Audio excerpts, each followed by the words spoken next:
What's going on, Bee Risers? Hope you're doing fabulous.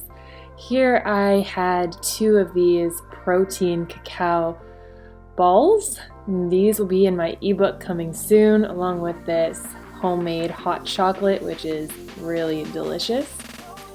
After having 2 of those, I had 2 bowls of this wild rice soup, which has a lot of vegetables and lentils. It's very hearty, very nice to have in the winter.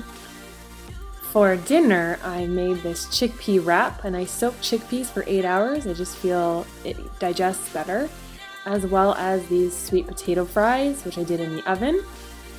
And for the chickpea mash, I just mashed these chickpeas, added in half an avocado, as well as a little bit of onion and some celery. And you just mash all that up. You can add in a little bit of olive oil too if you like, salt and pepper. And I put this on a vegetable wrap with some more avocado and leafy greens.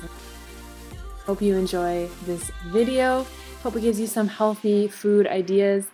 And as always, be your beautiful selves.